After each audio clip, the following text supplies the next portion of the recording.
Hello, world.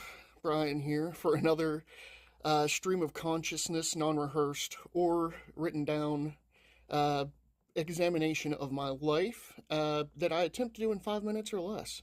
And on this one, I'm continuing with what we were talking about on this series. This will be the fourth or fifth part now, I believe.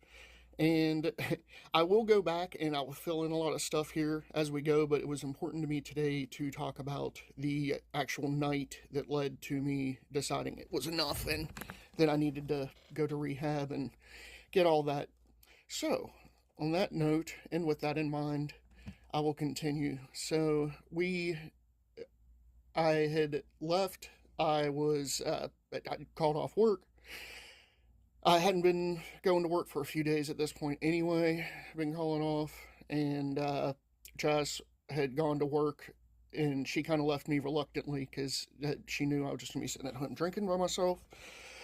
But I told her, I said, don't worry, I'll see you when you get home tonight. And she left, and I proceeded to just get into that handle of vodka like nobody's business. And it's one point she tried to call to check on me and I didn't answer. And that happened a lot actually.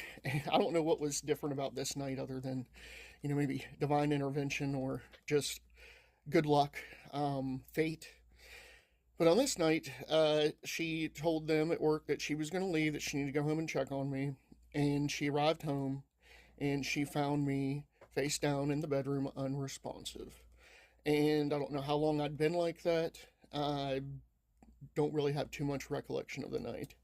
What I do have recollection of was coming to and her and my parents being there and me being naked and my dad and her trying to get me dressed with my mom downstairs and then all of them trying to get me down the stairs because I was just hardly coherent or anything. And they'd called an ambulance, which was probably for the best because as we got to the hospital, they, did all their tests and everything, and my blood alcohol level came back as a 0.456.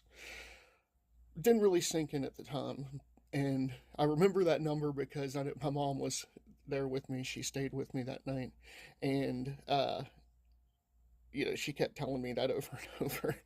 And to be honest, I don't really know who all was with me. I just remember that was one of the worst nights of my life, and I couldn't even drink water.